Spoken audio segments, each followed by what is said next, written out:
Olá pessoal, tudo bem? Seja bem-vinda, seja bem-vindo. Esse é o nosso Saúde e Bem-Estar especial do mês de outubro, o famoso Outubro Rosa, programa inteiro gravado aqui no auditório do Hospital Mater Dei, na Avenida do Contorno. O assunto é esse: cuidado e prevenção da saúde da mulher, prevenção do câncer de mama, câncer que mata muitas mulheres ao longo de um ano inteiro, no Brasil, no mundo. São números assustadores, mas a informação é de que a prevenção é sempre possível.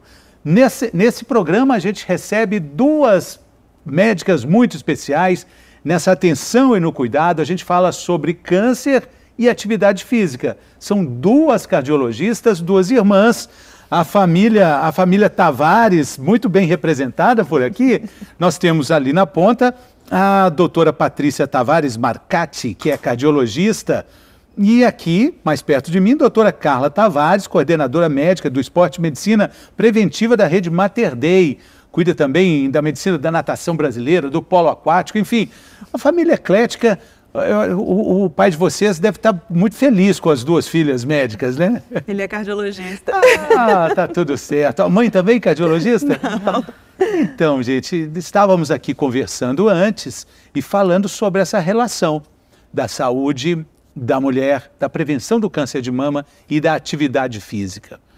Vamos falar primeiro da prevenção, para depois a gente falar como a atividade física também ajuda no tratamento do câncer, né? Perfeito.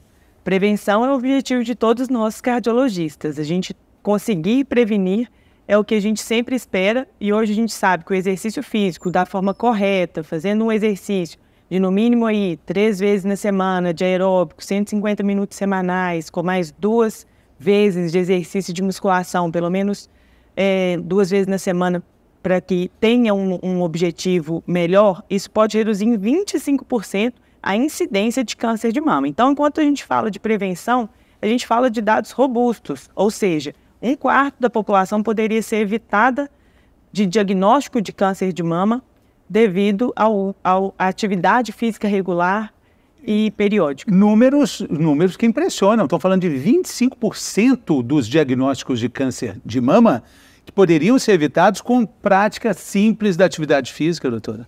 É isso mesmo. A gente sabe que a maior parte dos diagnósticos de câncer, eles poderiam ser prevenidos com hábitos saudáveis. Claro que não é só atividade física é parte desse arsenal, mas alimentação saudável, sono adequado, várias medidas aí de redução do estresse, boa qualidade de relações interpessoais, tudo isso faz muita diferença. Especificamente sobre o exercício físico, o câncer de mama é o que mais tem evidência científica de benefício do exercício físico para prevenção, pensando em evitar. Então, qualquer pessoa, tendo histórico familiar ou não, tendo fatores de risco para câncer de mama, ter hábitos saudáveis e ter uma rotina de atividade física é uma forma de prevenir grande parte da possibilidade de desenvolver um câncer de mama. Porque quando a gente fala de câncer, a gente fala também de modulação de hormônios.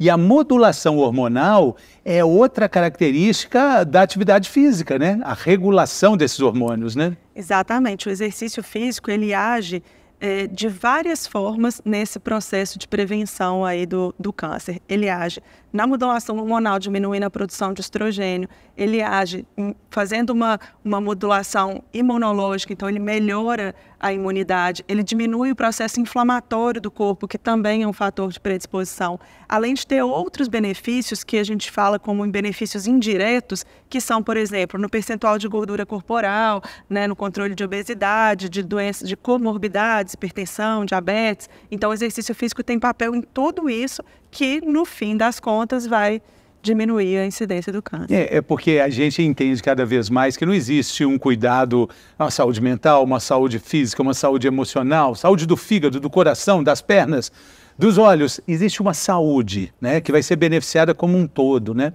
Mas é isso que a gente mais bate na tecla hoje, né? Muitas vezes a gente percebe que as pessoas querem uma pílula mágica para resolver todos os problemas. Hoje a gente vive um excesso de informação, muito imediatismo, e o que a nossa natureza pede não muda. A gente tem que ter bons hábitos alimentares, atividade física regular, reduzir a inflamação corporal. Nosso corpo é um só, então isso está associado tanto a risco cardiovascular quanto a risco de câncer, e claro que o câncer de mama aí é um câncer importante, né, na população feminina.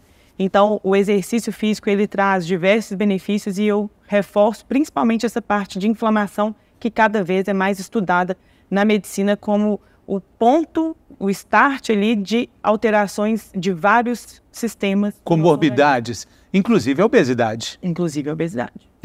Agora, eu queria também falar, né, já que é o Outubro Rosa, já que estamos falando sobre essa faixa de idade aí dos 50 anos, né, muito pontuada com relação ao risco do câncer de mama, onde também acontece a menopausa, que não é uma doença, é uma circunstância que pode ser, eu gosto de chamar de portal, um portal de possibilidades, né?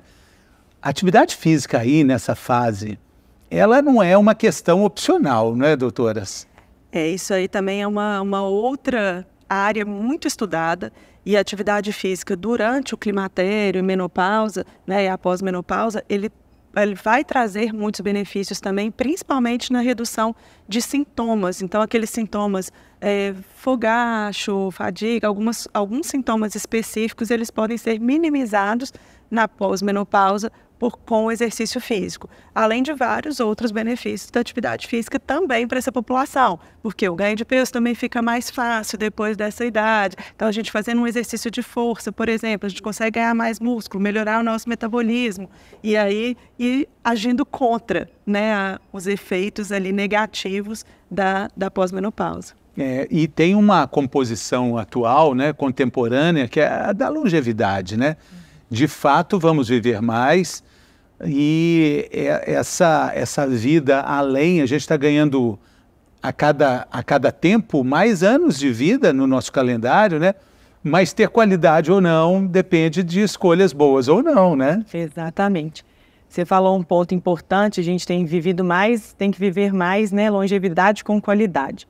O grande ponto que hoje a gente tem que falar enquanto cardiologistas é que a doença cardiovascular ela ainda mata mais do que o câncer. Ela é 8 vezes mais frequente do que o câncer de mama em relação à mortalidade. Então, quando a gente fala desse impacto, a gente fala da importância dessas pacientes que têm ou um diagnóstico de câncer de mama ou que estão ali naquele rastreio, ter também um acompanhamento de um cardiologista para que já seja orientada essas medidas preventivas desde então, para que a gente de fato atinja uma longevidade, não parando pela doença cardiovascular e nem tampouco pela doença oncológica.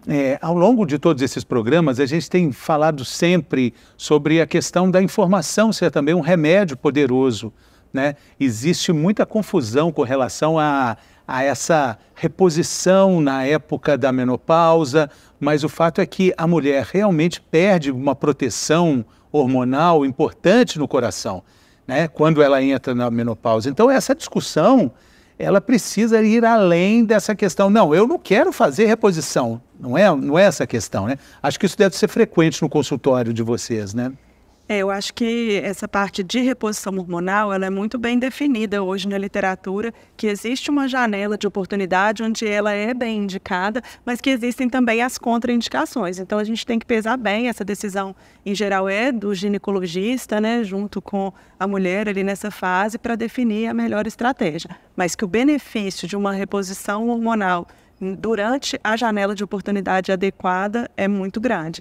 E aí a gente não pode também contar só com isso. Mesmo para essas mulheres que estão em reposição hormonal, o exercício físico vai trazer benefício. Claro. Então o exercício ele não sai da nossa pauta de jeito nenhum. Não, de jeito nenhum. Mas o cardiologista, normalmente, ele vai advogar a favor da reposição, né? Porque o coração perdeu um protetor importante na menopausa, né? Sim. Isso foi, como bem a Carla disse, a gente tem essa janela de oportunidade. Esses primeiros 10 anos ali após o diagnóstico da menopausa, esse período tem hoje estudos mostrando. Vamos definir só isso. É um ano sem a menstruação que vai definir ou mais do que isso? Porque a idade não dá para a gente cravar, mas é um período... É porque existe o que é o climatério, que é a menopausa. Climatério é o período em que está tendo toda essa mudança hormonal no corpo da mulher, e a menopausa é marcado por uma data, é a data da última menstruação da mulher. Como é que ela vai saber que é a última? Só depois que ela ficar um tempo sem. Então, quanto tempo? Isso, aí se ficar realmente, né? Um ano, né? Um ano Um ano. E sem menstruar, a gente já sabe que está na menopausa. Sim, sim. E aí entra em ação a janela De oportunidade. de oportunidade. Exato. Por isso a informação é importante, né? Por isso a consulta ao médico é importante, né? Sim. E acaba que nós, cardiologistas, recebemos muito essas pacientes para ver a segurança cardiovascular. Então, quando a gente vê que essa paciente não tem fatores aí que são de contraindicação, nunca teve trombose, a paciente já não tem uma doença cardiovascular instalada, nunca teve um infarto, um AVC. Então, do nosso ponto de vista cardiovascular, se essa paciente ela tem características que são favoráveis, a gente sim é favorável nessa janela de oportunidade, claro que com a indicação do especialista, que seria o ginecologista que estaria ali acompanhando essa paciente. Eu acho que é legal falar isso porque, assim, pensando no racional, igual você falou, perdeu a proteção estrogênica, repor estrogênio é bom para o coração. Mas, ao mesmo tempo, a gente tem que pensar nisso, porque existem alguns fatores de risco cardiovasculares que são contraindicações, ou relativas ou absolutas, à reposição hormonal. Por exemplo? Na pós-menopausa. Por exemplo, um diagnóstico prévio de uma tromboembolia, um tromboembolismo pulmonar, de uma doença tromboembólica, porque Casos em família também? O hormônio pode aumentar o risco de formar coágulos, né, de ter esses episódios tromboembólicos. Então, Casos em família? De câncer na família? Isso, assim, o caso específico isso seria uma contraindicação relativa, mas tem que avaliar de fato caso a caso. Acaba sendo muito individualizado. A gente hoje tem diversas diretrizes nesse âmbito, protocolos de sociedades americanas, europeias, as nossas brasileiras. Recentemente teve uma justamente da nossa sociedade de cardiologia brasileira para colocar esses limites, né, em relação ao que é seguro ou não. O histórico familiar, claro que tem muito a ver, a genética pesa muito, mas não seria uma contraindicação absoluta. Às vezes tem que investigar essa paciente antes, ter certeza que essa paciente não está sob risco, para aí sim a gente ter uma liberação com segurança. Acho que só aproveitar esse momento aqui para falar um pouco, porque quando a gente fala de reposição hormonal, hoje é um assunto muito falado e muito polêmico, porque se você for abrir aí no Instagram, tem gente falando a favor, gente falando contra, e aí não é sobre essa reposição hormonal específica, bem indicada, apoiada pelos guidelines médicos e etc. A reposição hormonal que ela é criticada pelas sociedades médicas, que é uma coisa que não é recomendada, é a reposição hormonal para fins estéticos, é o uso de esteroides anabolizantes, né? São outros fins que hoje são muito utilizados, cada vez mais utilizados, e que a gente sabe dos riscos cardiovasculares, metabólicos, aumento de risco, inclusive, de câncer em alguns casos. É quase uma reposição recreativa, né? Se a gente pudesse dizer assim, né? Acessível até nas academias, é sobre essa questão aí proibitiva, perigosa, que a gente fala. Há pouco tempo tem uma resolução, né, do Conselho Federal de Medicina, proibindo essa comercialização para esses fins, uma grande vitória da comunidade médica, né? Mas não é disso que a gente está falando, né? Porque acaba que tudo vira reposição, mas é preciso entender que a gente está falando de uma questão muito importante na vida da mulher, na trajetória da mulher, onde o médico, talvez até mais de um médico, né? Mais de uma especialidade médica, né? Que vai definir isso, né? Exato. E como a gente já havia dito, é interessante o quanto hoje a nossa população quer definições imediatas. Então, às vezes, procurar uma conduta que seja resolutiva, vou ali fazer uma reposição de uma testosterona na mulher ou algum anabolizante, pode ter uma resposta rápida, mas às custas de ter efeitos adversos também rápidos e também que podem ser fatais. Claro. E é esse o ponto. Nada substitui o exercício físico, nada substitui uma alimentação de qualidade, uma alimentação boa. Muita gente fala assim, vou fazer uma dieta. Não é sobre fazer uma dieta, e sim ter bons hábitos alimentares, né? Tão falada é a reeducação alimentar. Então, de ter uma alimentação saudável, de buscar estar dentro do peso, de estar dentro do que a gente bem sabe que é saúde. De um equilíbrio. A gente fala muito assim, o básico bem feito é muito mais importante do que a cereja do bolo ali. Então, a gente usa outras estratégias, né? Por exemplo, suplementos alimentares, em situações específicas. O básico tem que estar sendo feito. Hoje, muita gente assim, eu vou começar a fazer exercício, então vou começar a tomar creatina, vou começar a tomar whey e tudo mais. E isso a gente vê, inclusive, no paciente oncológico, em mulheres com câncer de mama. Então eu tenho que fazer exercício para ajudar a curar meu câncer? Então eu vou começar a tomar isso, isso e isso. Não, primeiro você tem que fazer a base. A base da pirâmide é são bons hábitos de vida, né? E consultas com pessoas que sabem, não é o paciente que vai definir quanto de creatina ele vai tomar, né? Eu queria até estender essa discussão numa questão que acaba sendo muito limitada a números frios, quando um paciente pega o exame de sangue, por exemplo, o hemograma, ou um exame mais completo, ele vai ver, puxa, eu estou com deficiência de tal hormônio. O médico é que vai fazer essa composição, porque não é exatamente o que apareceu ali que está valendo. Tem várias variáveis dos exames todos que só o médico vai poder ter a noção, né? Sim. Hoje vai muito assim, outra pessoa usou e eu também vou usar, se foi bom para ela, vai ser bom para mim. E isso não é verdade, né? Cada caso é um caso, tudo tem que ser individualizado.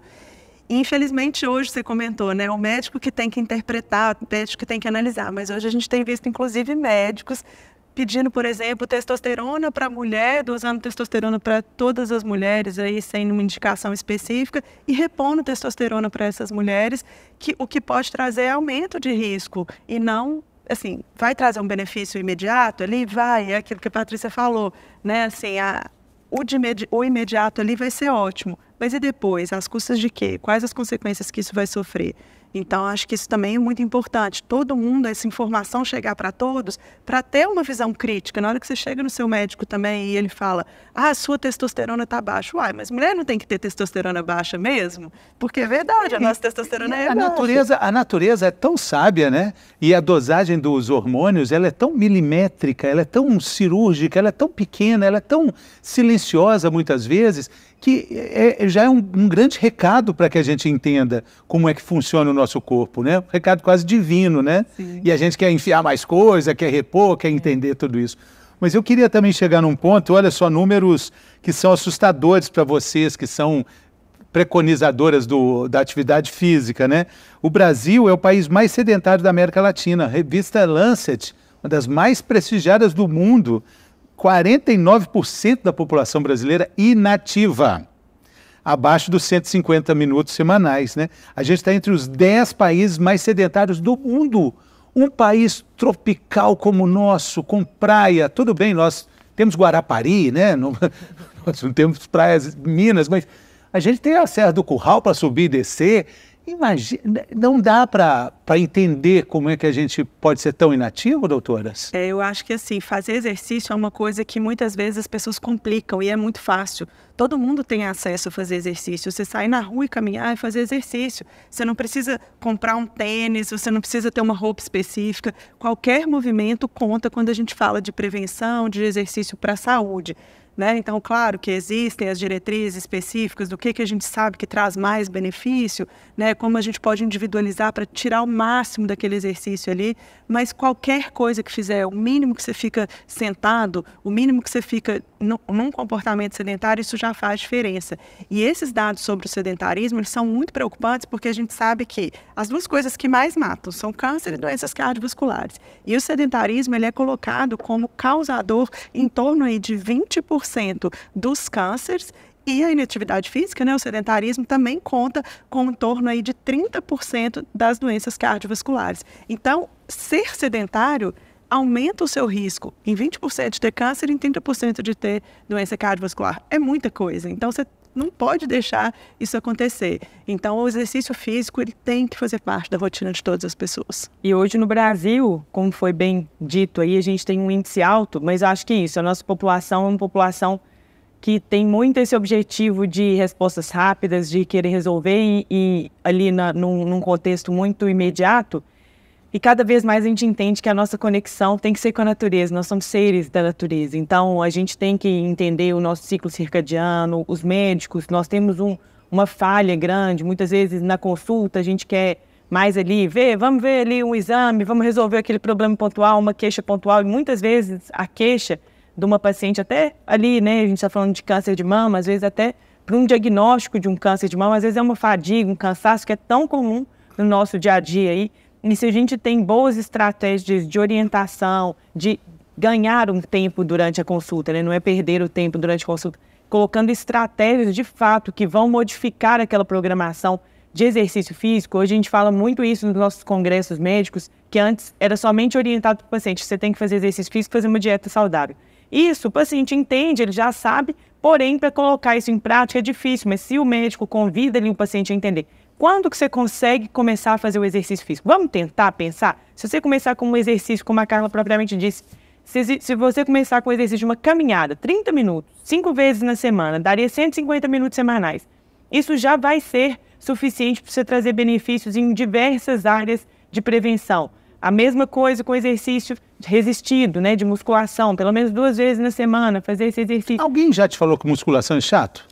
Muitas não acredito. pessoas. Já? Mas achei que era só eu que achava. Mas sabe o que acontece também? Isso é um outro mito que tem que sair da cabeça das pessoas. Exercício resistido, exercício de força, não é só musculação. Você pode fazer exercício de força de diversas maneiras. Desde coisas que vão precisar de uma academia também, como um pilates ou um crossfit, uma outra atividade, mas dentro de casa, com um elásticozinho ou com o próprio peso do corpo, tem vários exercícios que você pode fazer que você vai ajudar, você vai conseguir ganhar massa. Isso é caderneta de poupança, massa muscular, caderneta de poupança, né? Falou tudo. A gente pensando em longevidade saudável, massa muscular garante funcionalidade, garante melhora de metabolismo, garante melhora de risco cardiovascular. Então, é muita coisa de impacto positivo a gente fazer um exercício de força. E não é uma questão opcional, né? Não é uma questão opcional.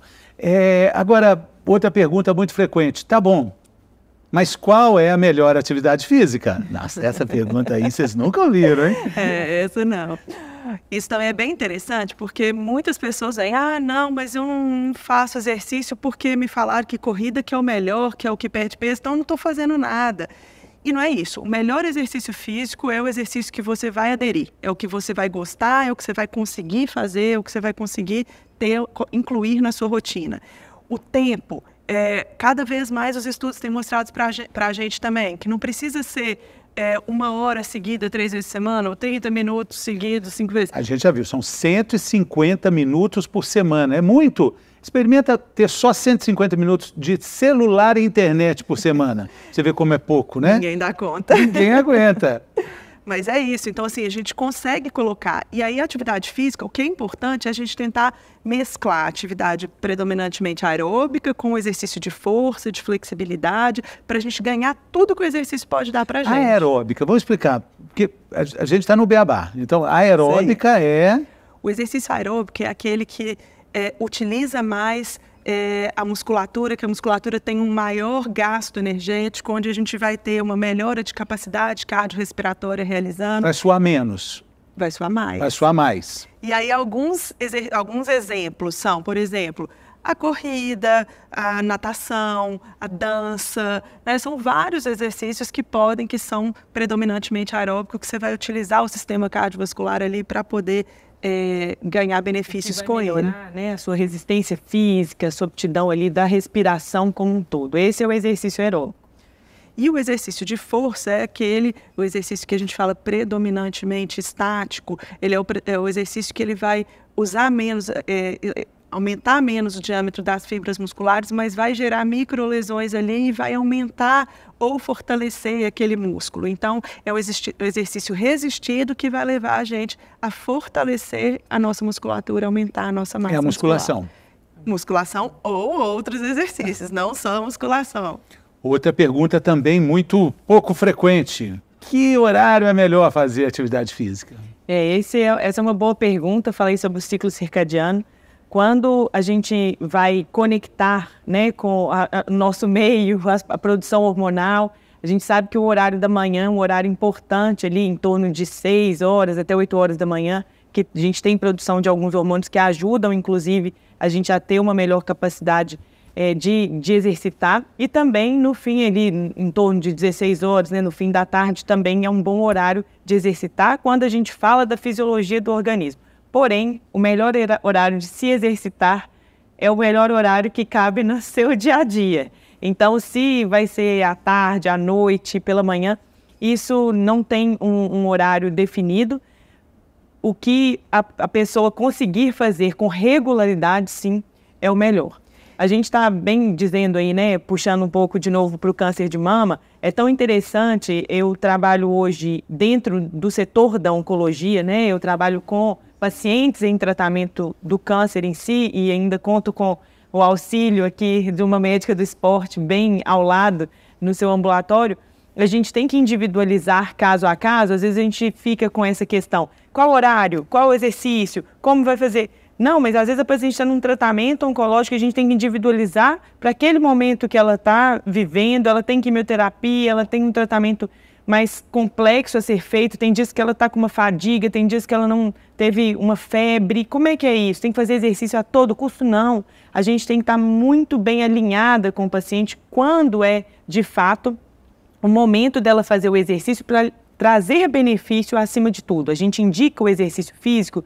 E hoje eu brinco que eu faço na minha prescrição do dia a dia. Às vezes o paciente não tem nem medicação para ser tomada, mas eu prescrevo lá. Exercício aeróbico, 150 minutos semanais, mínimo 3 vezes na semana, moderado, mais 2 vezes de exercício resistido e ainda acrescento um exercício de mobilidade ali, de alongamento, para a gente ter benefícios adicionais aí para os pacientes. Então, isso sim tem que ser muito levado em consideração, a individualização. E mais uma vez, durante a consulta, muitas vezes aqui a gente tem pessoas que são médicos que às vezes vão assistir, né, esse momento que a gente está conversando, que é tão importante nós médicos puxar essa responsabilidade também para a gente de definir. Você acabou de falar uma coisa muito importante, você prescreve o exercício como remédio, né? Como remédio, e com tempo, dose, não adianta a gente prescrever, eu estou prescrevendo 150 minutos semanais e a pessoa toma um comprimido quando você prescreve 1/4. Remédio. É remédio, né? Tem muitos benefícios, além do que muitos medicamentos que a gente pode hoje prescrever no dia a dia. E eu acho que é legal, falando assim, exercício como medicação, como tratamento do câncer, a gente tem muitos estudos mostrando quais seriam os melhores exercícios, a quantidade melhor de exercício, pré, durante, após, mas os últimos estudos têm mostrado de forma muito interessante que quando a gente inclui o momento do tratamento do câncer dentro desse global aí, mesmo exercícios em muito baixa intensidade, muito baixo volume, eles já são tão bons quanto fazer exercício maior para essa população oncológica que está em tratamento do câncer. Por quê? Porque a gente vê que o comportamento sedentário, ele ficar parado, vai ser só um intensificador dos efeitos colaterais do tratamento, do próprio câncer, vai aumentar o risco de metástase, etc. Então, não ficar parado já é um tratamento. Então, chegou aquela época, está fazendo quimioterapia, muito cansado, muito fadigado, lembrar que se você fizer um pouquinho de exercício, isso pode diminuir sua fadiga. Então, você pensa assim, nossa, mas eu não estou aguentando levantar da cama. Mas se você levantar e andar um pouquinho, a sua fadiga vai diminuir. Então, não precisa ir lá e fazer os 150 minutos nessa fase. Você pode fazer menos, porque qualquer pouquinho já vai fazer diferença. Isso faz diferença. E faz diferença também a forma como a paciente encara o tratamento, a positividade que ela precisa ter para encarar essa jornada com fé, com confiança. Durante esses programas especiais gravados aqui no auditório do Hospital Mater Dei, a gente está mostrando 10 grandes guerreiras que fazem parte de uma exposição que está em cartaz, literalmente em cartaz, porque são fotos muito lindas, no Diamond Mall. Mas aqui a gente confere um pouco de cada uma delas. A gente vai conhecer agora a Camila Judice, que é uma advogada. Ela fala muito sobre o atendimento aqui no Hospital Mater Dei, do carinho que ela recebeu. E ela tem uma frase muito linda, que ela fala que não tem a doença, ela está doente. Isso é muito legal, né? Quero te convidar para conhecer conosco a Camila Judice.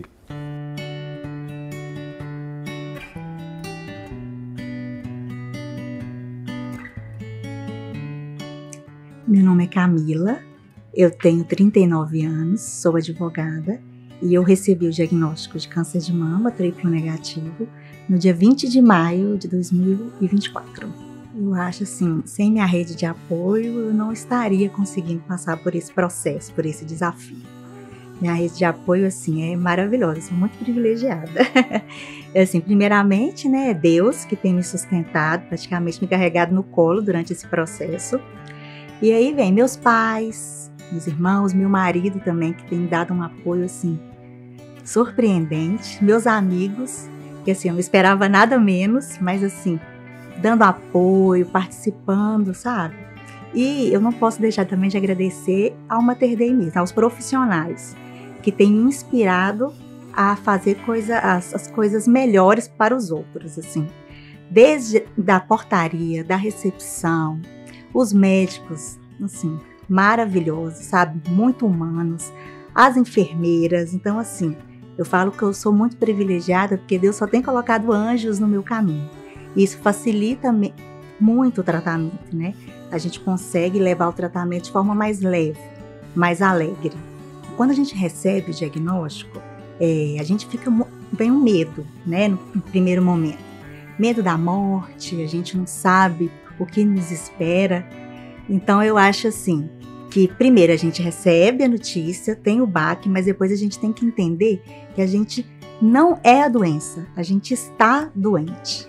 Né? E isso facilita muito o caminhar, que aí você caminha mais alegre. É claro que tem momentos que a gente chora, mas que não é o fim. Na verdade, é um processo transformador, que a gente entra, mas a gente não vai sair igual. Então, assim, e segundo, eu queria falar também assim para as mulheres, cuidem de vocês, parem um tempo, façam os exames todo ano, com regularidade, tá? Porque um diagnóstico precoce, ele te traz a vida, ele te possibilita a cura, facilita o tratamento.